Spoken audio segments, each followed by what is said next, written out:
With Partnership with Fuel America, well, ever since I've been on the chamber, which has been about a year, just over a year. I remember my first, kind of one of my first duties of getting out of the chamber was to go testify in Glendive, Montana on the Keystone Pipeline. So it was kind of baptism by fire a little bit, but it worked out well. And you know, Matt and Chris have both been great partners of ours, and you know, I think we're all acutely aware of how energy affects our state and our country, and you know, the service that they've provided to keep us up to speed on some of the federal happenings and the federal issues, and really kind of push kind of some of our beliefs to the federal level has been a big help. So with that, I can turn it back over to Kelvin. You guys weren't here to hear me speak, so. Or Kelvin.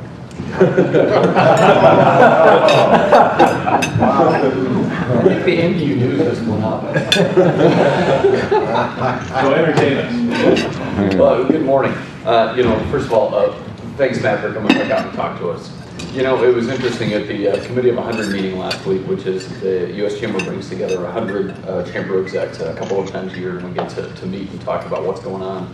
They asked us to do a comparison contrast, and so I spoke, and then we had a chamber president from New York speak, and we contrasted what's going on in our state's economies related to what's happening here with the development of the horizontal drilling and the shale play, and what New York could be if they would actually move forward and do something with their resources. And it was a pretty dynamic conversation, and I think it was pretty enlightening for a lot of people when we showed the numbers of North Dakota and what's happening here with job creation, the unemployment rate, the surplus in the state budget. And I took 2 weeks of headlines just out of the newspaper, which was, you know, Exxon investing $1.6 billion and all of those sorts of things. And so it was rather startling, I think, to some folks from other parts of the nation about what's happening in the economy here. And I think the message was, you know, there's 45 of these shale plays that are possible in America.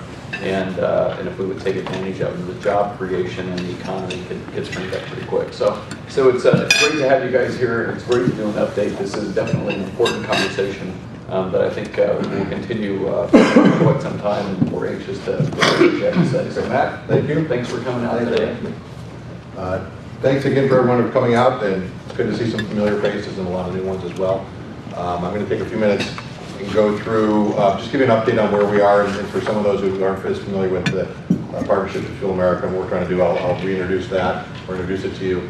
And since this is our third of these meetings in this area, I'm sure you're all sick of hearing from me, so I thought I'd bring Christopher who is one of our experts in our office who works a lot on hydraulic fracturing and natural gas development, and working on a project right now that's similar to this. We're trying to connect businesses and keep them engaged on and better educate on energy issues and what's going on with fracking and what's going on in other parts of the country. So we can speak for a little bit, and then we can take some questions and answers and have some dialogue like we do and try to help you out. But just briefly, the Institute for 21st Century Energy is a division at the U.S. Chamber of Commerce that is interested in promoting the benefits of energy and energy development and our need in this country for more energy. We promote an all-the-above policy, and really mean an all-of-the-above policy. It's not just, you'll hear us talk a lot today about oil and gas and what's happening with coal, but we'll also do promote the need for more nuclear energy, and we do promote the need for renewables and energy efficiency as well. So it is, despite what other politicians say when they say an all the above, but we do an all the above, and we really believe that we should have an all the above policy. So I think it's working here. As part of that, we started the Partnership with Fuel America last year in an effort to try to engage people and educate people and get them better educated on energy issues, and people in communities like yourself who are thought leaders and opinion leaders, and to try who should be more engaged and should be more involved in the political process and the advocacy process, become more engaged. So we wanted to create this network of businesses for us to provide a resource for you, that we wanted to be the people who you could turn to for more information, and we could provide you with information and updates on what's happening in Washington, or different things are popping up in different parts of the country on energy issues. So as many of you know, we try not to be a heavy hand. We do ask for some help along the way, you know, and we often ask them, can you sign a petition here, or we'll ask them once in a while, can you send a letter, would you want to send a letter to the president? We appreciate the help of those people who have gone and testified at hearings. We've had not only hearings out here in this part of the country, but we've also had a member a few months back come into Washington and testify at a hearing before the Senate Labor Committee, a gentleman from South Dakota who works in an office supply company. So it's been a very effective, and we think we're going to continue to try to grow this. As I mentioned, we're a few things we're doing. We're trying to not only promote what's happening here in North Dakota and the rest of the country, trying to talk about what the importance of developing more energy and energy resources, but really also trying to educate people about what's happening in Canada and its benefits to not only our energy security here in the United States, but also to jobs and the economy here. Your state is having a tremendous growth, and sometimes when I come here, people ask me about express concerns about North Dakota having to compete with the oil that's being developed here in Bakken with what's happening from Canada. Frankly, we can use all of it. What we see our challenges are our ability to transport it and get it into this country. About like Keystone, but also the recognition that there's people who just want to stop all this sort of development and the use of these resources altogether. And so, you know, with that, the chamber was a no-brainer. We decided we would get behind this project and look at what's happening with Canada, look what's happening in the United States. As many of you know, we import more oil from Canada than we do any other country.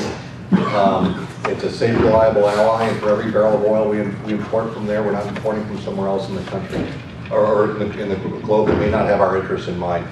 These numbers are continuing to grow. We're importing probably this year a little more than 1.9 million barrels. Expecting somewhere between 2.2, 2.4, and that number with 3.5 million barrels will grow exceedingly. And Christopher and I will probably talk a little bit near the end about what this means, not only with the Canadian energy, but what's happening in these shale plays, what's happening here in the Bakken, and what it's going to mean in energy security going forward. I just spoke with a reporter this morning at K-Fire, and one of the questions they said was about, can we become an exporter? Are we going to become this global exporter of natural gas and of oil? And it's starting to become more and more part of the national conversation of what it means to have these resources, what's going to mean to our own economy and meeting demand here.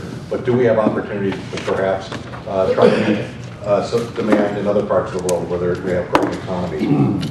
So that's first why we got engaged and why we've been coming out and talking to you. We are active in 11 states right now. We picked these 11 not only because of states that are recognizing the Midwest already have pipelines running in those places, are Canadian crude and receive a lot of benefits from that, but also many of these states here in this part of the country that will have a pipeline go through them, need to have the benefits of the pipeline or other infrastructure resources that are necessary, either coming down from Canada or to be built through this part of the country to bring some of this crude down to refining centers in the Gulf. Big hole in the middle is Iowa. We just didn't feel we needed to expend any resources there. They have a lot of other people talking politics and other things going on. So. Why is Iowa missing? We're like, well, it's just too much noise. We'll get lost in the noise and the clutter, and those people get asked for an awful lot. So we're currently up to about almost 300 partners, and we feel that while the numbers is a good number for us. We've been at this for just a little over a year. To have 300 partners is great, but it also just doesn't represent 300 different businesses and business organizations. We encompass all the different organizations that are part of the chambers, that are part of the Hospitality Association and the coin and tavern operators, as well as your employees and other people that we hope that as business owners you're sharing this information with. It certainly brings a larger breadth of the population into this conversation. And we're going to continue to look for ways to grow the site. We have had along the way a few other people from some other states who've asked to join, so we've taken on someone from Arizona. I just had someone from Wyoming contact me who works with the petroleum retailers there. So we're going to continue to find ways to try and grow this organization and continue to talk about this need for this all the above energy policy, but also continue to promote the benefits of Canadian oil sands. Just a quick snapshot of some of the organizations. Some of them, this is just a few. But this is who you're connected with around the country, and when every time I'm going, I was in I was in a number of places last week. I was in Rapid City, and I'm leaving here to go to Indiana tomorrow. But you know, there's this constant conversation, as I've mentioned a few. Every time I leave here, someone asks me, do they know what's happening in North Dakota? Well, when I go to Indiana, they want to know what's happening in North Dakota and South Dakota. And they want to know what's happening in Pennsylvania and Ohio with development. They want to know what's happening in Canada. We can talk about the business development that's happening up in Canada, and talk about the 80,000 jobs that are in the United States right now that are dependent on Canadian oil sands development, and the over 2,000 different companies in 49 states are involved in supplying goods and services up in Canada. So it's a great opportunity to build this network and to talk about these issues. So, just a brief update on the pipeline. Many of you may know this, so forgive me, but 1,600 miles of pipeline, $7 billion investment. The blue pipeline was an existing pipeline. There's a number of other pipelines in this country that come down from Canada, but I'm just showing you that the existing blue was the original Keystone pipeline. The red was a proposed new pipeline. Last fall, President Obama had indicated he was going to postpone any decision on the presidential permit, even though there had been 3.5 years of environmental review and extensive other public comment periods and opportunities to discuss the pipeline. He had wanted to postpone the decision until the first quarter of 2013 and after the election. Congress last December passed legislation that tried to force his hand and said if he either made a decision one way or the other by the end of February, or if he didn't make a decision, the permit would be granted. Presidential permits required because the pipeline crosses an international border. Other than that, you could typically just have pipelines built and permitted without having to go through a presidential permit process. And then, as you know, I should bring a map one of these times that shows all the different, many of the different pipelines. It's hard to get your hands wrapped around one map that shows them all, but whether it's crude or finished refined product, or whether it's chemicals, petrochemicals, or whether it's even water and some other sorts of natural gas and things. There's a whole network of pipelines that move goods and services around this country. So as I mentioned, the president rejected the pipeline then, the application in January of last year. It indicated he won't consider any new application, I think, until next spring.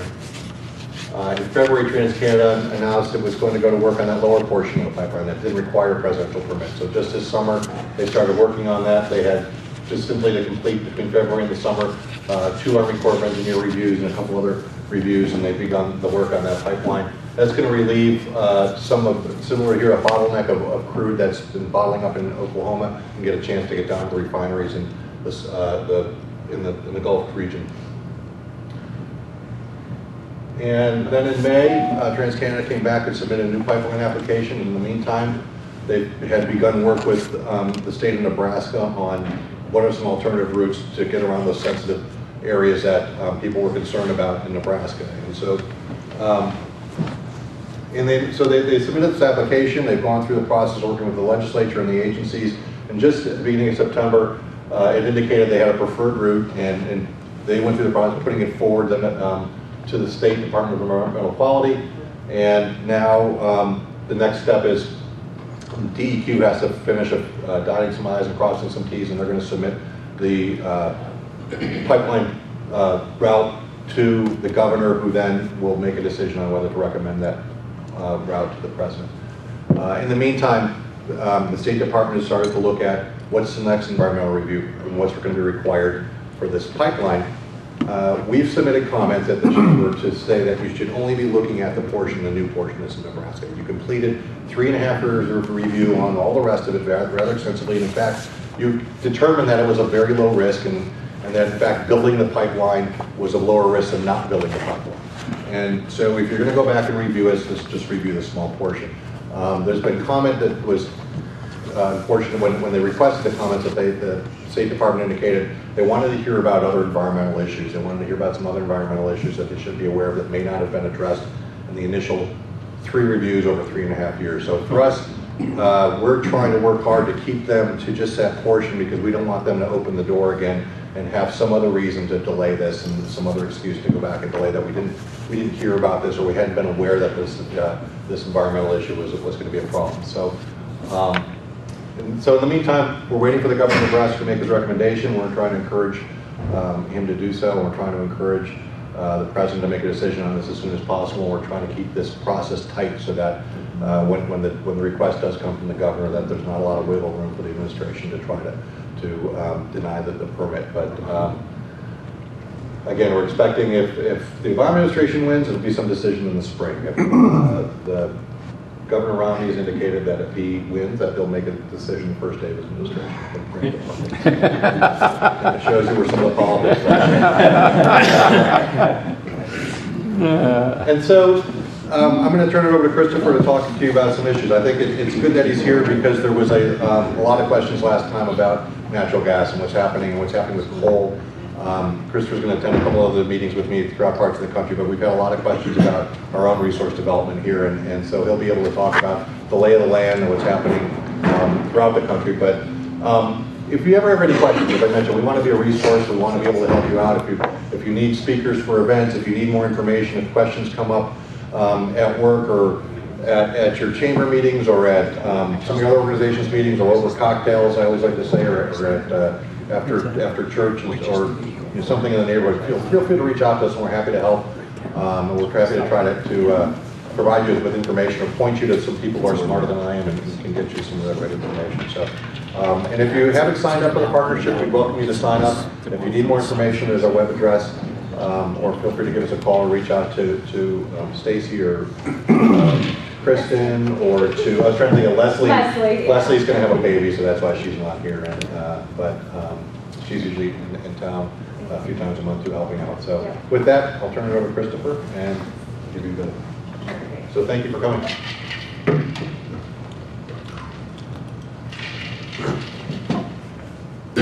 Oh, that's nice. Beautiful family. Look at that. And also, I should mention, it's my wife's the 13th anniversary for 29th birthday today, so I'm happy to be here in North Dakota celebrating it with all of you. So it'll be a doozy of a makeup when I get back this weekend. Thanks. Prices that we pay to actually go to states that matter. That's right. And it is very nice. I can't back up what Matt said more, to be in a place where energy production is something that the state cherishes, the state embraces, and we're not necessarily forced to go in and try and convince people that they should take advantage of the natural resources that God's blessed them with. Which is one of the reasons why our shale campaign, which I'll talk about, isn't here. It's not needed. I mean, we're spending all of our time in the Northeast right now, where there's still a lot of hand-holding to be done, explaining to people what the benefits are and what the risks aren't, and trying to demystify a lot of the gibberish they hear from the environmental community that for too long went unchecked. Again, up here, not a whole lot of that. And part of it is a history of resource extraction in the state and this region, and part of it is just, you guys are smart. I'm going to try to give you a broad-based look at sort of energy writ large on the federal level. More than anything, it's up in the air, and that means uncertainty. I mean, we're about to, hopefully, as soon as the election is over, dive into the proverbial fiscal cliff, where we have what could be the largest tax increase by about twofold in the history of the country. Have a $500 billion decrease in federal spending overnight, much of that coming from the Pentagon, a good chunk of that coming from Medicaid. Right, wrong, or in between, if that happens, there'll be a pretty massive impact. And so the conventional wisdom is that, well, no one's going to let that happen. I wouldn't be so sure. The chamber, we're pretty confident, and we're working very, very hard to make sure that this doesn't happen. The cost is way, way too high. But you add that's something that everyone faces, whether you're an individual, whether you're a business. But if you look at it from the energy perspective, you have a whole lot of other uncertainties. We'll talk a little bit about oil moving forward. I mean, later on in the presentation, something I don't have to talk a lot about. But I will show you some context to put sort of the uniqueness of what is happening in North Dakota and South Texas and sort of what it's doing to the rest of the country. Same is true for natural gas. From a nuclear standpoint, obviously not a whole lot of nuclear up in this part of the world, And I'll never quite understand, like in Canada, where your neighbors here in Alberta eschew nuclear and are scared of it, but in Ontario, where you have sort of Toronto northeastern liberals, they love it. It's just a juxtaposition that I can't completely understand yet. But 4 or 5 years ago, it looked like nuclear was the next big thing in this country. Then natural gas happened and made nuclear not competitive. Over the long run, nuclear is almost always going to be the cheapest source of electricity. Problem is, you have to drop $8 to $10 billion to build a plant to begin with. And while it's going to run for 60 years, and its day-to-day marginal cost is really, really low because uranium enrichment is really low compared to what it costs to buy coal or what it costs to buy natural gas, at least historically.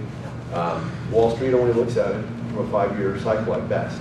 And so if you have natural gas right now, roughly, we'll call it half as expensive as from an electricity generation standpoint is nuclear. Wall Street's not going to look too favorably on a utility that embraces that $8 to $10 million investment, especially when the average utility, even though they're consolidating and getting bigger and bigger, the average market cap for a U.S. utility is somewhere in the neighborhood of $15 to $20 million.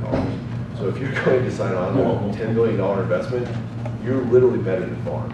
And right now, not a very good bet, at least from a Wall Street perspective. So we're seeing 2 plants in Georgia licensed and under construction.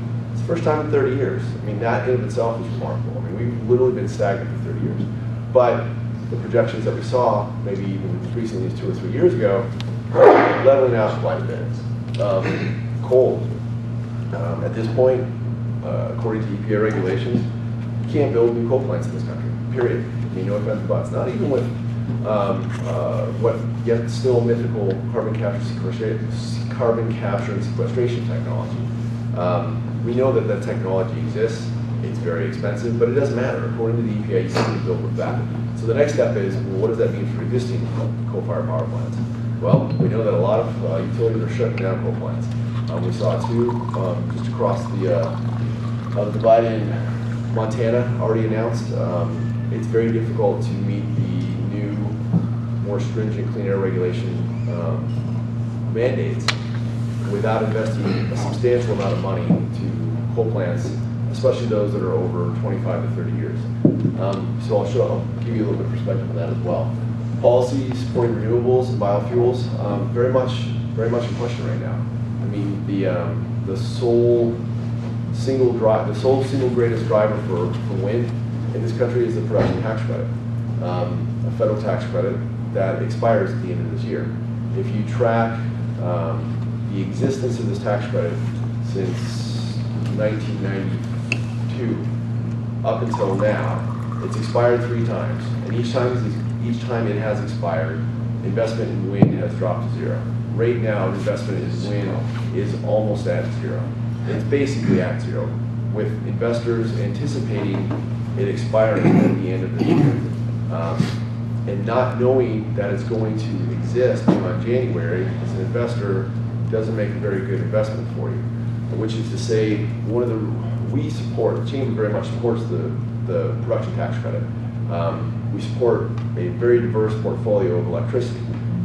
We don't support it necessarily in its current form, and we don't support it in perpetuity, but we do think that from an investment standpoint, give it some certainty, pick a time frame, whether it's 2, 4, 5 years, where you say it's going to be there, there's some stability for investors to know this is what's going to be over the next 5 years, and then get rid of it. I mean, because at the end of the day, every technology started with some facet of governmental subsidy. I mean, even oil, if you go back to the turn of the 20th century, significant amounts of federal investment.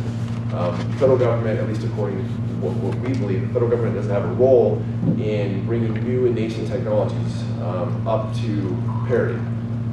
A little bit of a role, but not forever. And 25 years of subsidizing renewable power generation, you start to have to wonder at what point in time do we cut bait. The biofuels, the same way. Ethanol, there's a mandate in place. I think most people know where most of the country blends ethanol. It's very rare to find a gas pump in this country where it's not at least 10% ethanol. And right now, they're in the process of moving up to maybe 15%. But ethanol used to be one of the most protected issues in DC. That's changed. You still got a handful of states that supported, a handful of delegations. But we've already seen a tariff that existed that prevented ethanol coming from other countries without making it more expensive for the local stuff. That's been gone. We've seen the actual direct subsidy that ethanol gets diminish significantly. But at the end of the day, there's still an actual mandate that requires every refiner to blend some ethanol. So there's at least that one saving grace for ethanol that keeps it in play by forcing people to have to use it. And in some cases, ethanol is not monolithic, there's different types of it. In some cases, the mandate requires refiners to purchase a type of ethanol, cellulosic ethanol, that doesn't exist. There's not a single commercial refinery in this country that produces it, but yet they still have to purchase it according to the law. Well, you'd ask, how can you do that if it doesn't exist? Well, they have to buy credits for this imaginary fuel. Oh. And they have to submit those credits to the EPA and say, look, we understand the game. This is helping subsidize the research that goes into producing it. But then it turns out that a good chunk of those credits, maybe as many as a third, were frauds. I mean, the EPA put a list together of where, hey, you refiner, here's where you should go to buy these credits. Well, a third of all the credits those guys sold were ripoffs. They didn't exist for real. And so then the refiners got fined for submitting fraudulent credits. It's a very, very ugly system, and one that I think will... It has to collapse. That can't continue.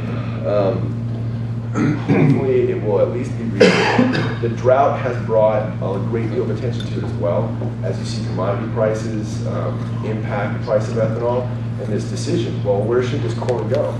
Should it be going to produce fuel that people may or may not want, or should it be going to feed cattle, going to feed people, whether it be here, whether it be in South America or Asia? There's going to be a pretty big debate. It hasn't happened yet. Obviously, we're in the middle of a recession that we're not out of yet, and who knows when we will be. But that's an issue that a lot of folks are going to look at in the next Congress. So let's dive into a little bit more. This is where we get our energy from, and where we're expected to get it from, according to the U.S. government. You'll see that it doesn't really change a whole lot. The line in the middle is essentially where we are right now, 2010, 2011. Going all the way to the right is 2035. You'll see a little bit of expansion in renewables. You'll see a little bit of expansion in natural gas, a little bit of contraction in coal, but it's so imperceptible, at least according to their projections, you can't even see it just looking at it. You have to look at the numbers to actually see where it goes. And ultimately, it increases marginally, somewhere in the neighborhood of 10% between now and 2035. And this is all energy, electricity, transportation. And just quickly, the last time I was here, we talked a little bit about that. We were looking at projections from a couple of years ago that were almost 20% or more. So there's been some reduction due to efficiencies and due to the new car mileage requirements and so on. Frankly, due to the recession. Yeah. I mean, we don't have the baseline has been reset because demand for everything has dropped so significantly. Demand for gasoline, demand for electricity is at the lowest point in both cases in 5 to 10 years. And so it's a whole new point going forward, looking at where you're going to end up in 20 or 25 years. You're starting from a much lower spot now. Here, according to government data, this is how much the average American spends on energy. Unfortunately, the most recent data that Bureau of Labor Statistics has goes through 2010, but I can promise you that my back of the envelope calculations in 2011 show it increasing again. That's a pretty big, first of all, it's a pretty good chunk of change for the average American family in and of itself. But you see precipitous increases. In this past year, when we see the 2011 numbers, we'll see it get even higher. I expect it to be over $4,000 a family. I make this point because we're obviously in an election cycle. I mean, you guys know this better than anyone. You can't turn the TV on without seeing some sort of political ad, sometimes useful, sometimes not. But those prices impact American perception of energy policy. Here's two polls, one poll, but two questions done by the Pew Center, which is certainly not a conservative, pro-coal, pro-oil and gas entity. Comparing last year and this year. The first one, this is a false choice, but it helps show where Americans are going. They essentially asked the people who were being polled, well, where should we be going? Should we be looking at new alternative things like wind and renewables, or do we need to stick to our standard conventional oil, gas, and coal? If you look in March of 2011, it was basically a 2-to-1 spread. We need to move into these new technologies. Fast forward a year later, as those energy prices keep going up, gasoline prices, the average family pays up, that gap has shrunk considerably, down to just over 10% swing. And I promise you that moving into next year, it's going to get even closer, if not actually reversed. Whether or not this is right or wrong, I leave for you to judge. My only point is that people's perceptions in this country are directly tied to how much they're paying out of their wallets. Same thing on offshore drilling. Poll taken in June 2010, 2 months after Macondo exploded in the Gulf, killing 11 people and causing a massive shutdown of oil and gas production in the country. You see support additional new offshore exploration. It was no at 52%, yes at 44%. 2 years later. 2 years later, after one of the most magnified events, tragic events in our country's energy history, and look at, we got 65% of the people supporting it. It's not necessarily that people have short memories, although I think they do. It's that they understand there's a direct tie between what they're paying out of their pocket, what they're paying at the market for their produce, what they're paying at Home Depot for whatever they want to buy. There's a direct tie between the availability and the production of energy in this country and what they're paying for it. We've got a lot of energy supply. This is pure fact. You don't necessarily hear these numbers talked. There's different ways to characterize our resource base. But if you look at technically recoverable, meaning that geologists have gone out and said, these resources are here, and we know we have the technology to get it out. It may not be economical to get it out, depending on what the price of that commodity is, but we've got almost 500 years of coal. We've got over 200 years of oil, and 120 years of natural gas. Now, you'll hear lots of rhetoric that we're a consuming country. We're energy poor. We only have 2% of the world's oil reserves, but we consume 25% of the oil. That's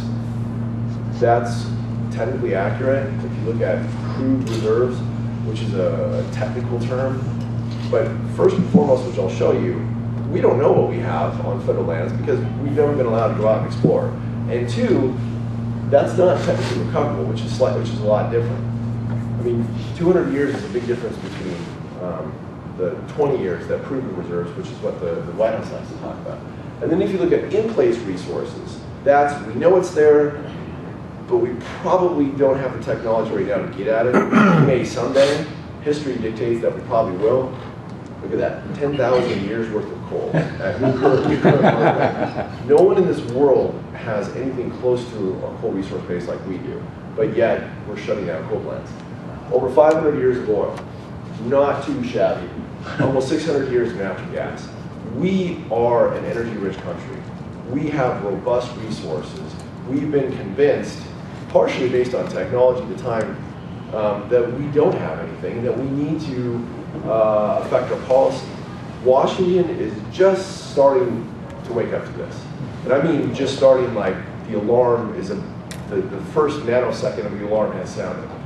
But it's going to take many, many years for this conventional wisdom to shift. What's happening up here, it's something that people see on CNBC and maybe occasionally on NBC, but they don't have a context for what that means. I mean, we're a poor country. We're an energy poor country. We're always going to be dependent on Saudi Arabia and OPEC. But what about what's happening in Bakken? Oh, drop in the bucket. Not so fast. I'll show you exactly why. But first, even though we're a very energy-rich country, federal land, in spite of the federal government, there's a tracking of production on federal lands versus non-federal lands. I mean, obviously North Dakota is a perfect example, but you see over the course of the last 3 years, both oil production and gas production on private and state lands has increased. Once you see 2012 come in here and plotted, it's going to be somewhere up here, largely because of what's happening up here. And federal, decrease. So, you hear rhetoric, both at the Senate level, presidential level, but all that's been done at the federal level to foster this, BS. I mean, I don't care who's saying it. In spite of what the federal government has done, we're still increasing, but it's because they don't have a legal hook to get into it yet. Here's our federal offshore, Outer Continental Shelf. all that red area, stuff that has been off limits for the better part of 25 to 30 years and continues to be off limits. The tail end of the Bush administration, which I'm proud to have been a part of, we opened it all up. As soon as the new guys came in, they shut it all down again. I say this all because all those red areas, they count for zero. They count for almost zero when it comes to what our proven reserves are, because we haven't allowed anyone to go out there and use the newest state-of-the-art technology, the seismic graphing, to figure out what the resources are. Obviously, environmentalists and those who support them in Washington don't want that to happen, because if we find out what's there, the country's going to say, yeah, let's go get it. And that's not what they want to see. Where do those numbers come from? Those were initial projections that went back to where we were actually out there. The Department of Interior sort of uses those as placeholders, but they literally date back to the early 80s. So not really worth the paper they're printed on. While the rest of the world keeps updating their numbers, Canada made sure that their resource base in Alberta and the oil sands was included as a proven reserve. So their proven reserves skyrocketed overnight, and we're still using numbers from the 80s. Obviously, I won't say obviously, these are the shale formations throughout the country. This is a great thing. I mean, you guys obviously experience the reality of it here, but from our standpoint, it's a great thing because it's everywhere. It's becoming ubiquitous. There's new stakeholders in so many different states happening every day. It's much more difficult for the Sierra clubs of the world to try and organize against it. And it's going into places that aren't used to it, obviously. Places like Ohio, places like Kansas, places like Tennessee, and even North Dakota. You guys have been an oil producing state for a long time, but certainly not to the scale you have. Again, you're a little more progressive when it comes to working with industry, and so you don't have the same sorts of, the environmentalists don't have the same sorts of success with their fear-mongering, but it's happening, especially as industry moves further and further away from the traditional Texas, Oklahoma, Louisiana, which is exactly why we are trying to help. There's a big dearth of information, data I should say, when it comes to what the shale revolution has done. We know that according to a study that came out the end of last year, that the gas side of it has created some 600,000 jobs. The president himself has used that number both for the State of the Union this year, as well as his acceptance speech in Charlotte at the Democratic National Convention. That's not shabby. That's pretty impressive. And that same study says that another 16,000 jobs by 2020. That study didn't touch oil at all because it was funded by a natural gas trade association. Right now, we are working with that same trade association as well as the American Petroleum Institute with that same firm, IHS Sierra, which is one of the most renowned energy consulting firms in the country, to do a study that includes the entire country and includes oil and gas. Our first tranche of numbers are going to come out in about 2 weeks, and what you'll see is that the oil jobs outweigh or outstrip the natural gas jobs 2 to 1. So these natural gas numbers are old, they're even bigger than that, but more importantly, the oil jobs are double what those are. It's going to be a big number, and that's just identifying what exists right now. I mean, we're also going to be looking out into the future to say by 2020, based on the production curves, if you go play by play, Bakken, Utica, Marcellus, what they look like going out. They are huge. I mean, obviously they're huge here right now, but when you look at what's going to happen and what is happening in the rest of the country, it's very impressive, and DC has no idea. Here's what it ultimately could mean. Here's U.S. domestic production. Here's our peak of all times, 1970. Here's where we are roughly right about now. Now I'll tell you this is projections based on a consultant firm. I would be using our own numbers, but they're not quite done yet. I'm hopeful that our numbers are at least as good, if not better. Here's where they show us going over the next 8 years. This peak here would exceed our historic high by about 2 million barrels a day. That's very significant. More importantly, it's more than double where we are right now in an 8-year period. That's big, and this is why it's big. Here's the overall supply picture going forward.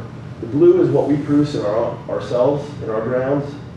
The orange is imports from Canada, and the black is imports from overseas. You see, as Matt said earlier, Canadian imports continue to increase a little bit. As we showed in the previous graph, domestic production increases a lot. So what happens? Overseas imports get squeezed way, way out. According to these guys, down to less than 5% by 2020. That is a big deal. That impacts the globe. The geopolitics there are going to be profound. I mean, that's not my area of expertise, and so I'll let people who smoke pipes and have tweed jackets with elbow patches pontificate on what that means. But I'll tell you what it means right now. If we weren't producing what we're producing now in places like the Eagle Ford in Texas and the Bakken up here, there's no way that this game that we're playing with Iran would work. I mean, we're essentially asking the rest of the world to stop buying their crude. Well, it just so happens our increase in production over the last 4 years is about 1.8 million barrels a day. The export production of Iran is about 2 million barrels a day. Obviously, we've never bought oil from Iran. There's been a sanction forever, but we are displacing other imports so that other people can buy those. So that 1.8 million barrels that we're producing at home is 1.8 million barrels that we're not buying from Saudi Arabia or Nigeria or whoever else. And so when we go to the rest of the world and say, look, don't buy Iranian crude, those guys are crazy, they want to blow up the world, they can do that now because there's somewhere else to go. And this is going to continue to expand as we see our domestic production increase. So, to our campaign, and I think most of you, if not all of you, have some propaganda that we're using for it. Shale works for us. I mean, our effort, much like the Partnership to Fuel America, our effort is to show the broader business community supports this. In many ways, it's explaining to the broader business community why they're benefiting from it, because this is happening so quickly and so boldly that a lot of folks who aren't in the petroleum industry don't necessarily understand what this means.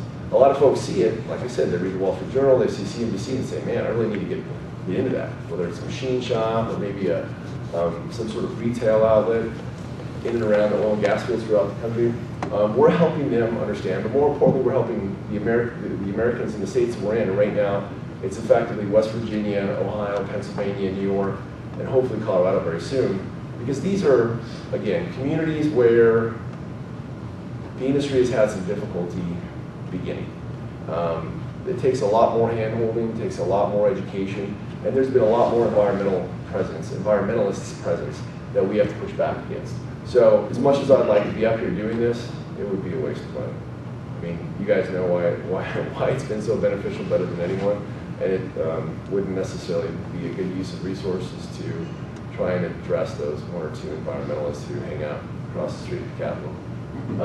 Let's quickly shift to coal. This is a visual depiction of clean air and clean water regulations that either have been proposed or will be proposed going forward.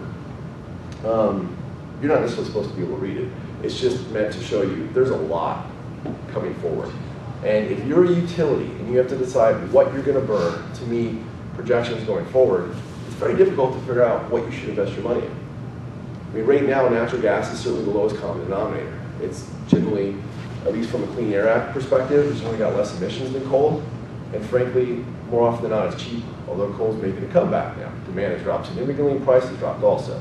So at this point, spot prices, utilities are not buying coal even though it's cheaper because of this. They can't afford to stay invested in a fuel that will ultimately be too expensive for them. So what does that mean? Well, here's our exports tracked over the last, 7 years.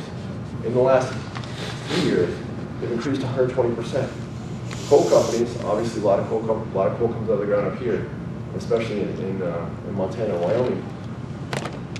They need to do something with it, and if we're not going to burn it, they're going to ship it overseas. But they're running into some problems trying to find new ports that they can get it out of, especially on the West Coast. The folks in Oregon and Washington are very keen on shipping Powder River Basin coal, North Dakota coal across their fair states and out, into China. Why not? What's the issue there? Well, they hate coal. Oh. So if It's just a prejudice against coal. If they opened an avenue to export more coal, then they allow more burning of coal. And since global warming is ubiquitous, or I should say carbon dioxide emissions are ubiquitous, it doesn't matter if it's emitted right here, or if it's emitted 5,000 miles away, it still theoretically has the same impact on the Earth. They don't want to see it anyway. They're doing the same thing with natural gas. The coal and the gas guys haven't got along very well recently. A lot of the folks in the gas community have, said some disparaging things about coal and vice versa. As a big tech organization, it's difficult for us. Sometimes we spend more of our time catching spears from the other side. Kids, settle down. This is an issue where we all agree. Because environmentalists are trying to stop export of natural gas, which we have a huge abundance of. We're obviously glutted now to the point where we're shutting in gas wells, frankly because you guys up here have so much associated gas coming out of your oil wells that the gas wells themselves are losing money. So, God, we got to do something with it, much like the coal. Let's get it overseas. The price of natural gas in Japan right now is literally 6 times what it is here. Well, right now there's a ban, or there's a moratorium on building export facilities for natural gas. The gas guys and the coal guys are badly the same people, and here's exactly one of the ways that we can all join together and make sure that we can have free trade and we can continue to use these resources that we have. Here's U.S. coal consumption. It doesn't show it quite as well as I'd like it to, but it's down 50% in 4 years. I mean, obviously a lot of that has to do with the downturn in the economy. A lot of that has to do with the price of natural gas glutting out, earlier this year below $2 an MCF. But a lot of it has to do with this. Utilities have to think 30 years ahead. And when they know they're not going to be able to build a new coal-fired power plant, and there's some question if they're going to be able to continue to operate those that they have, you would be negligent in your fiduciary responsibilities to your shareholder and to your board if you continue to invest in coal, period. I love coal, but I mean, if you see utilities continue to invest in it, they're going to get sued by their shareholders. Not good. We have some benefit. Thankfully, the courts have stepped in to knock down quite a bit of these regulations. A Obama-appointed federal judge called one case, called it magical thinking. That was one of my personal favorites because it's nice to show that the courts actually work sometimes, but not all the time. We can't depend upon them. We have to, at some point here, our legislators, our Congress has to step up and fix this. And it's going to take a grand compromise. I mean, I don't care who controls what after November or 4 years from now. There's no way that you get Clean Air Act regulations changed without bipartisan support. Historically, going forward, it's just too difficult. Part of that compromise is going to be give and take on both sides. I don't know what that looks like, but we're not going to be able to ever use coal again in this country if we don't do that. One saving grace is we're becoming as Matt mentioned, we're becoming way more efficient in how we use or how much we use per unit of GDP we produce. That means we're having to use less electricity, less gasoline, while our economy generates output.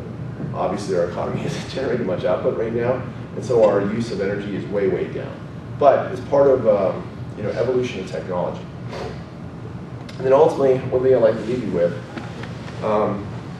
there is a convergence between environmentalists and the pro-energy world. And that's regulations, and more specifically, the sort of NIMBYism is out of control. Now, you would never hear the environmentalists really say that until recently. And one of the reasons is because this project, or this effort the Chamber undertook to catalog every single energy project over the last, say, 10 years that has either been stopped, molested, scuttled. And what we found, there was ultimately over 400 of these projects. What we found, over 40% of them were renewables. And that made a lot of environmentalists say, maybe those guys who want to see these NEPA reforms and environmental reforms happen aren't so crazy, because they want to see their wind farms built. They want to see their solar farms built. In order for those things to be built, obviously they need to be built up in places like this where the wind is the densest. But as you know, not a whole lot of people here. So you need to get those electrons to a load pocket somewhere. I don't care if it's Salt Lake City, if it's Chicago, but you can't build an interstate transmission line. So maybe we can all agree, for different reasons obviously, that we need to look at some of the regulations. And this is what it looks like. I mean, it's not just nuclear plants, it's not just coal plants. It's a lot of wind farms, it's a lot of solar farms, a lot of biofuel refineries. And I'm hopeful, moving forward in the next Congress, that we can find quite a bit of overlap here, because we've all heard of NIMBY, not in my backyard. It's very much evolved to what our boss likes to call banana: build absolutely nothing anywhere near anything. And it's very, very true. To quote my former governor, Schwarzenegger, if you can't build a solar farm in the Mojave Desert, then where in the hell can you build it? Thank you very much.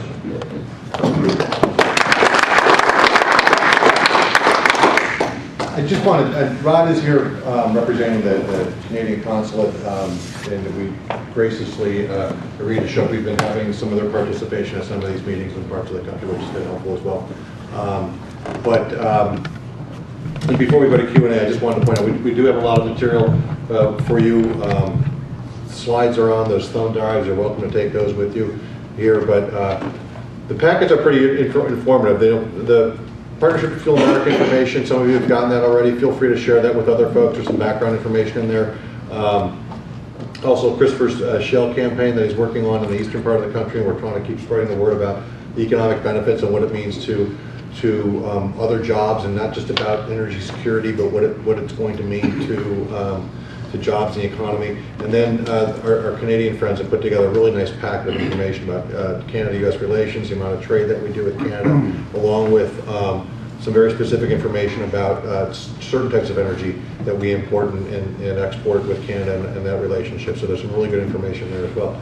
But if you have questions, what can we talk about? How can we help you guys? Matt, one thing I wanted to know is, and I've just read a little bit about this. I haven't really followed what the Canadian government's doing, but it was just a headline I came across that the Canadian government, the federal Canadian government, Ottawa, is in a sense devolving their environmental regulation, giving the states more control. And I'd really like to see something like that happen here. Do you know anything about that? Yeah, and let me explain what I know, and then if we have something. So we just did a really interesting. One of our VPs for government affairs and policy, real bright guy, had put together a paper that he gave to our CEO a few months back about Canada, what's happening in Canada. Over the last 15 years, so 1994, they were about 50 cents a dollar. Their economy was falling apart. They were almost becoming a third world kind of economy. They cut their corporate tax rate from 36%, it's down to 18. It's supposed to drop to 15. So they dropped immigration. Then they had some immigration reforms. They went through some export or import reforms in order to help manufacturers import more goods and services. But they've even done some other things more recently. And with your point, the federal government there just agreed to allow for a very certain regulation permitting process, where it's a 2-year process. We're talking about with Keystone. If you come to the federal government and say, I need a federal permit in order to do this project, I'm going to work with my province, but from that day until they have a 2-year window, then in which the project the permit review has to be completed. And it's becoming, from every indication that we've heard from some of our companies that are working up in Canada, the folks that are working up there, it's a big help to them because it creates certainty. It helps with them with investments. It helps them to try to attract capital. It helps with them understanding all the sorts of things that your business folks have to deal with when you're trying to plan and try to so we look at that as a model. We just held a conference at the Chamber about all these sorts of things that are happening in Canada at the end of July. We're going to have hopefully having one again sometime before the end of the year, because we're trying to highlight to them, you're not trying to point the finger at the U.S. of what we're doing wrong, but look at what another country in our own hemisphere whose economy is booming right now. They're taking advantage of natural resources. They're doing some of these sorts of things that we need to do to help our own economy. Maybe we should look to them for some help and as a good model for some of the things that we might need to do. But that was a big deal. I'm getting questions about that all over the place. Probably mean a lot to your business too, right? Would. What else? Chris, on one of the slides you had, I don't know if it was just total energy or just oil, but you said production had peaked in the 70s, but it's come down dramatically since then. I just was curious. I've never seen something like that before that showed such a drop in production. That was oil. I was curious what the factors were. Was that more environmental and regulation, or what was the factor? I'll be honest, mostly it was the price of oil. Okay. I mean, there were some federal policies involved too, and it goes back to that map that I showed you with all the red on the coast. Okay. But if those of you who tied the oil industry at all, when you had you had 2 oil embargoes that peaked right around here, and that pushed the price way up. Okay. Obviously, producers here wanted to produce more to take advantage of that, plus to backfill what was happening by way of losing the imports from the Middle East. But then you roll into the 80s and the price plummeted.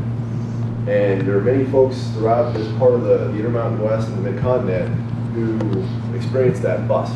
The price in the early 80s literally dropped from $80 to less than $10. And production just plummeted everywhere. And part of that, most of that was because of the global recession.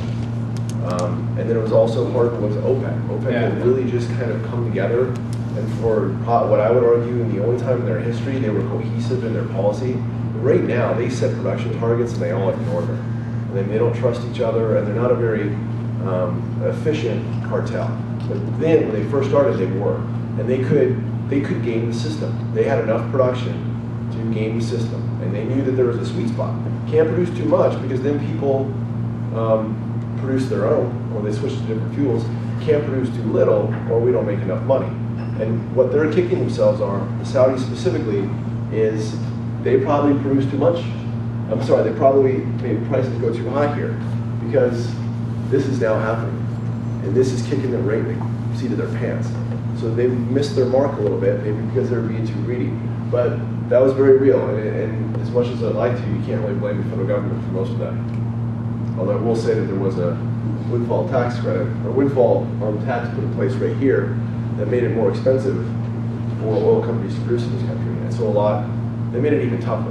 The price was already down, and then the government lumped a tax on them because they were making too much profit.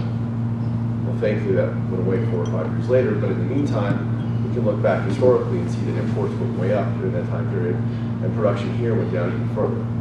We use that rhetorically to try to push back these tax increase proposals that keep coming out of DC, specifically over the last 4 years. Kind of interesting in the midst of all that right now, when we talk about natural gas, and we probably said this last time, is there's a lot of people when we go out and talk who ask, well, why is it so bad to convert these electricity plants to natural gas if it's so cheap?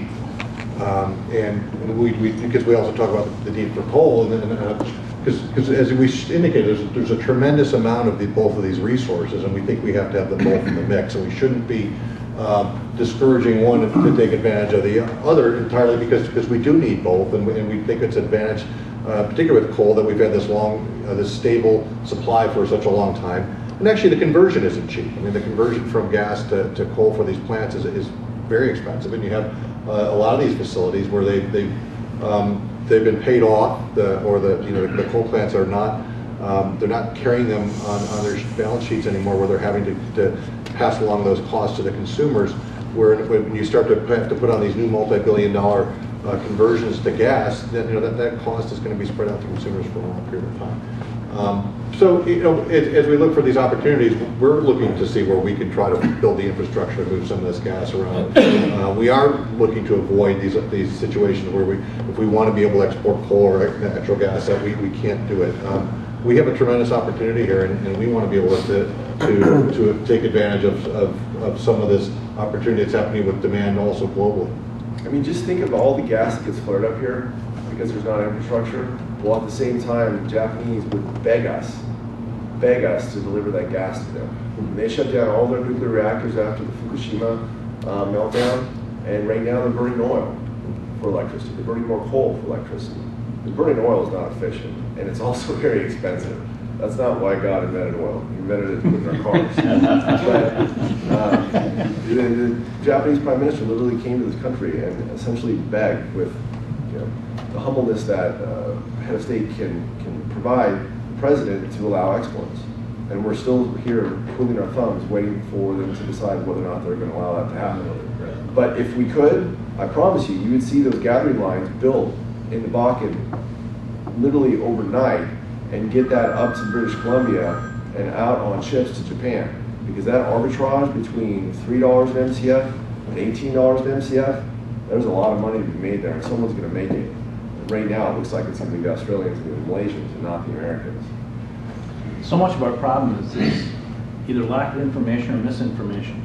I had a very illuminating talk with a 15-year-old Boy Scout 2 days ago. We got to talking about nuclear energy. And because I had made the statement when I went through mechanical engineering, we were told that 75% of our class would spend most of our years working with nuclear energy. That was, I graduated in 71. None of those people that I graduated with have worked in nuclear energy for the obvious reasons. And this kid said, well, nuclear energy is dangerous. I said, you're talking about 3 Mile Island. He said, well, yes. I said, nobody was hurt. Nobody died. Oh, surely dozens died, right? I mean, I wasn't alive back then, but there had to have been. Absolutely nobody. I said, I just returned from France, where 79% of their electricity is generated by nuclear energy. 79%. I said, anything new is dangerous until you work with it and learn what you have to do to make it safe. Fire is dangerous. You shouldn't burn anything. Absolutely. So the biggest problem that we have is there is no story for media unless there's death and mayhem. That's what they report. That's why people have this perception that nuclear is dangerous. 3 Mile Island. I said, no, nuclear is dangerous because of Chernobyl. Because the Russians have cut every safety corner in the book because they had no money. You know, nuclear is dangerous because Cher made a movie.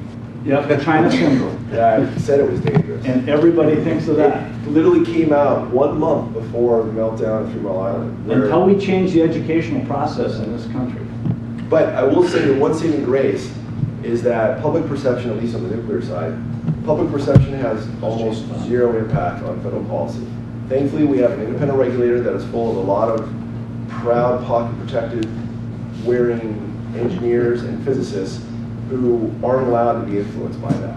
What happened to our nuclear industry in the 80s really had nothing to do with 3 Mile Island. It had everything to do with this. It had to do with the Arab oil embargo. It had to do with the fact that we were getting 20% of our electricity from burning oil, and we said, whoa, man, this is way too expensive. We need to do something else. And then everyone stopped using electricity. Prices for electricity in the late 70s, early 80s plummeted. And then all of a sudden, these massive investments in nuclear, which is very expensive to build, but as I mentioned earlier, very cost effective over the course of its life, they stopped building them because they just didn't have the demand. And then the regulatory system changed a little bit, but it had almost nothing to do with 3 Mile Island because we were already on that path forward. Same thing here. People want to draw comparisons where the meltdown in Japan and Fukushima is why this nuclear renaissance that people were talking about 2 or 3 years ago isn't happening. Because you guys we have so much natural gas, we don't know what to do with it. We have to burn it off because you want to get the oil out of the ground. You have gathering lines that haven't been put together yet. The state of Pennsylvania, you know, on top of the Marcellus Shale, which will probably be this country, if not the world's largest gas field, as of last year was still importing 70% of its natural gas from other states. I mean, you hear that and you say, what? Well, I mean, there is a lag time between building those gathering lines. The gas is all being produced in the west and northeast. Most of the people live in Philadelphia in the southeast, and there's no gas lines going back and forth. That's being, people are investing now, and especially on the gas side, because the Federal Energy Regulatory Commission has almost carte blanche authority, unlike with power lines where the states all have authority. We see those gas lines being built, and it may take some time because, you know, the kind of production levels that you all up here in Texas and in Pennsylvania have shown. I mean, those vertical increases like that, it's going to take a while for the gas lines to catch up. But the market incentive is there. They're being built out, and every modeling house that I talk to or see their results show that that gap is going to close within a few years. Can I make a couple of points Sure. on Canadian oil? Most people in the United States don't understand that Canada is our largest supplier of oil products to the United States. And it's so big that Mexico is number 2 and Saudi Arabia is number 3, but Canada is bigger than those two combined. For the U.S. to reach energy independence, this is just my observation, it's going to be difficult and it'll take a while. But we can get to North American energy independence much faster. Obviously, Keystone was a big part of that. And I guess my question is, if President Obama gets reelected, are we going to get the Keystone?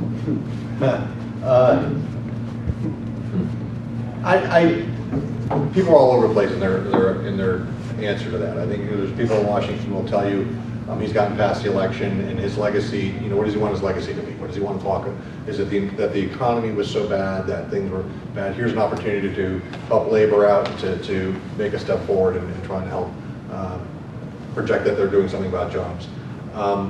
The other question is, now he doesn't have to worry about re-election. Now, what is his legacy going to be? I was transformed. I mean, I think of it, you always talk about being transformed. We're in this transformative period during my presidency where we moved in the direction, as he talks about, away from old energy and towards new energy. So there's a lot of people who think he won't.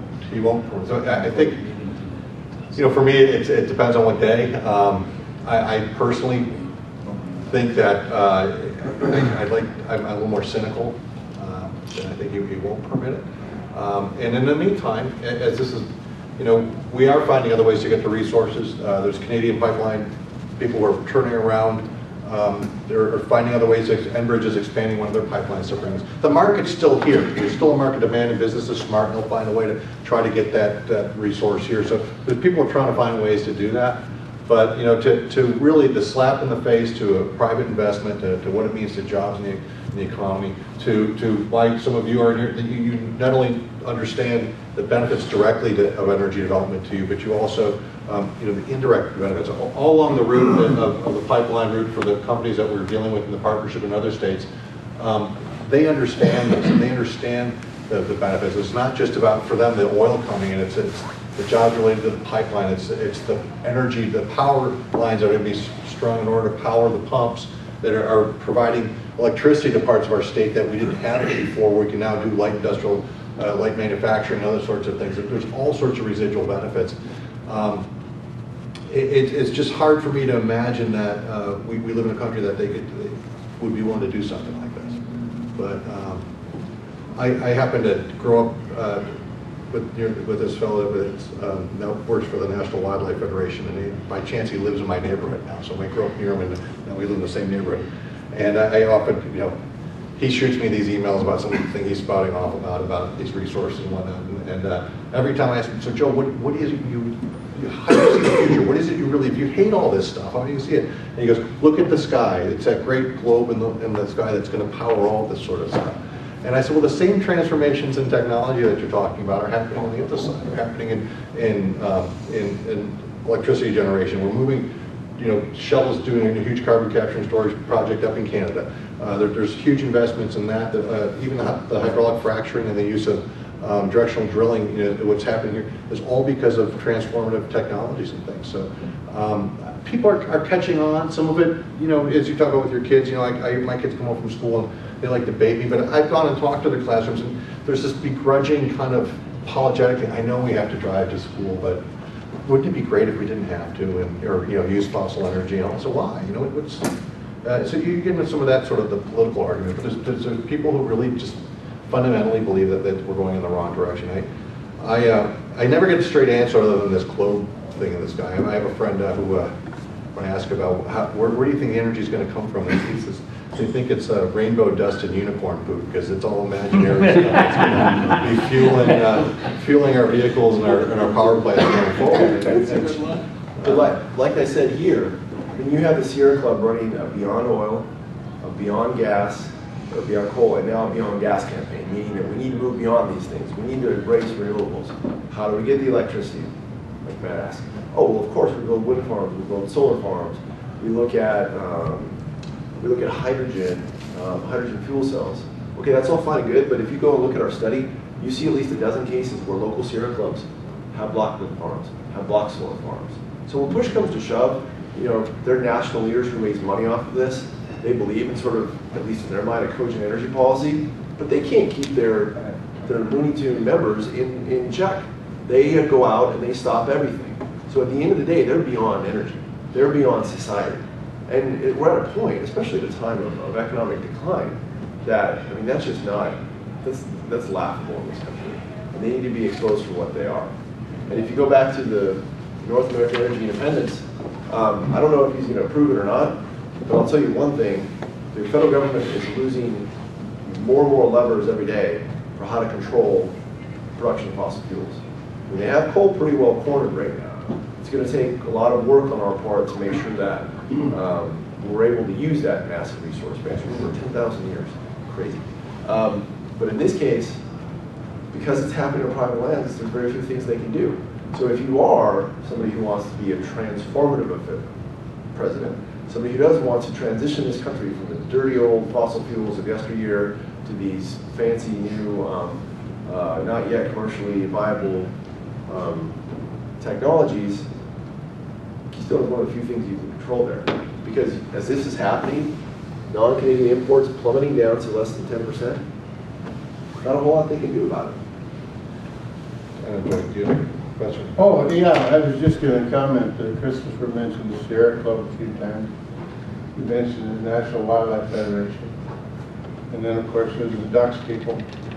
We had a hell of a scare in North Dakota this summer when the group got enough signatures for a constitutional amendment that would have diverted 5% of all the oil and gas taxes in North Dakota to those type groups. And we're talking over $100 million a year at $106 million at last June's production rate. To be divided up between those groups and used as they wish to probably stop oil and everything else. Fortunately, the petitions were fraudulent. I like to call it forgery, but there were fictitious names put on the. You mean there's cheaters in North Dakota? I thought that wasn't possible. Well, they were. Oh, there were out of state. football players. They're all from out of state. Kind of From Colorado.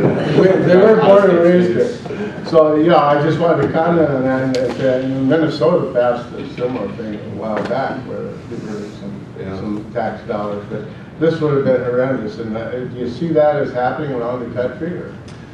There's other instances, and there's instances even with, one of the reasons why we're not only doing this project is to help get businesses tuned in and more engaged. Christopher's, working on the shale. Some of what's happening with the shale is happening so fast in some of these states that, and as Christopher, the development's coming in. We're in southern Illinois.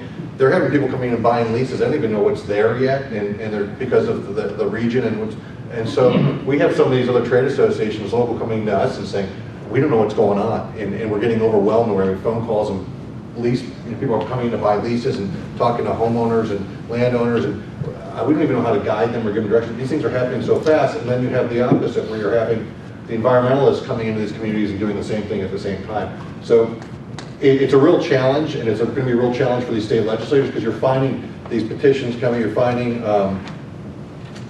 resolutions about hydraulic fracturing in places where there isn't any development going on right now, and all sorts of things that are happening very quickly. That kind of why we've become engaged, and we felt it was important to get the business voice. And there's other people talking grassroots and to legislators. We felt we needed to get the business folks engaged because of to get the information out there and to become a better voice on some of these things. You want to add anything to that?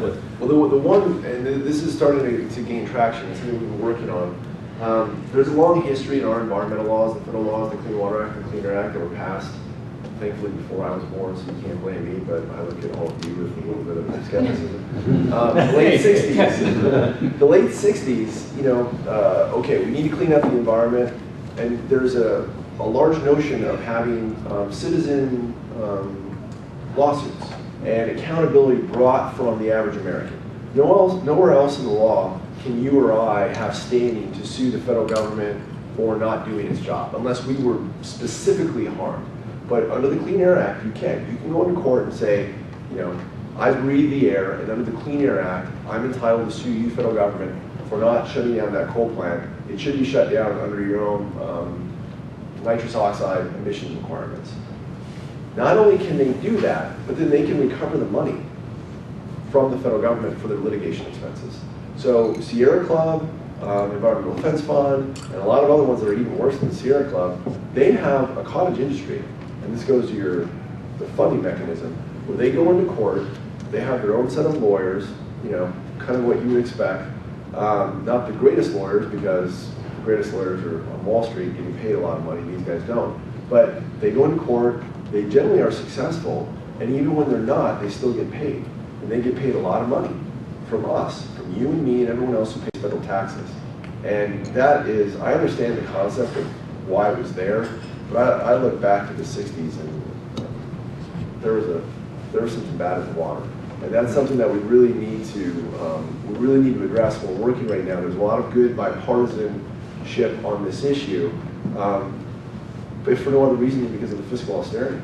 People don't want to see, tens of millions of dollars going out to liberal lawyers for the Sierra Club because that's just what their job is. It's just ridiculous. And especially when you have a government right now that is willing to settle these lawsuits and not even defend them. It makes it very difficult. That's why, elections matter, and we shouldn't be shocked with where things are on the electricity front, because this president was very, very clear when he was a candidate. He hasn't done anything, backhanded. He made it very clear he was going to make coal too expensive to use, that he was going to transition us from oil to transportation fuels in the future. So, I give him credit. He didn't hide what he wanted to do, and he's done a pretty decent job of moving it forward. But there are constantly new ways to try and get federal money to those groups. And I expect we'll see more of the same. There was that movie Gasland that came out a few years ago that had gotten a lot of traction amongst people. There's one coming out with Matt Damon. Well, Gasland 2 comes out soon. It's Matt Damon. Promised Land. Called Promised Land, and it's you guys will love this one. It's about a farmer who's is having problems on his farm with growing things, and there's his water, but it's because of hydraulic fracturing.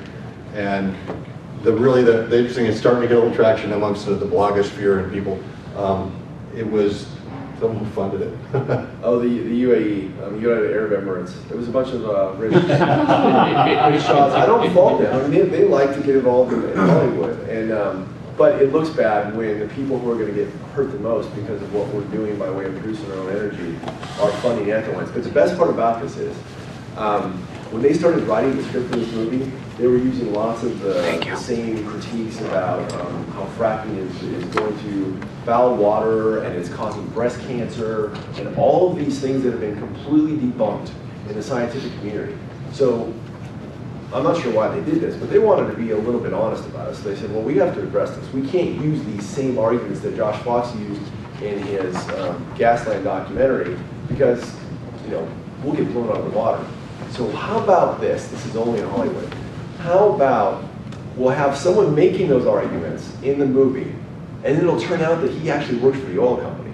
And he was trying to make such ridiculous arguments so he could get debunked and bring down the entire environmental community.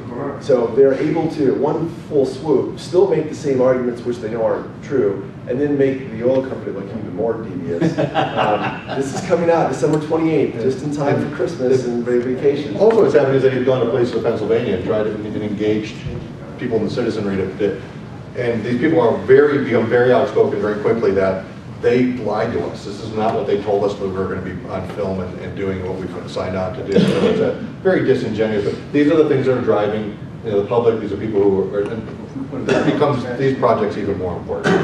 And they're scared. This is real. Yeah. This is a big deal. If we're going to be producing this much oil, they spent their entire history going back to all those clean air, those environmental laws 40 years ago, trying to convince the public that we're dirty and that we don't have any energy. And this changes all of that. And they can't ignore that. Well, they can ignore it, but the country can't. We've taken a lot of your time, and I know it's 9:30 already, and it's. We hope you appreciate the discourse. We like having a conversation. We hope this also, it gives you a lot of things to take home and talk about with other folks. You have businesses to run and work to do, but thanks again for coming. Good to see many of you and many new faces, many people that I've gotten to know along the way. Again, use this as a resource. Please share this information with friends and colleagues. We're happy to provide you with more background or help answer any questions I mentioned before. So, and thanks again. We'll let you know when we're back in town. Hopefully it'll be in the spring or somewhere nearby as we try to continue to broaden this this network a bit. But thanks again for coming and have a great day.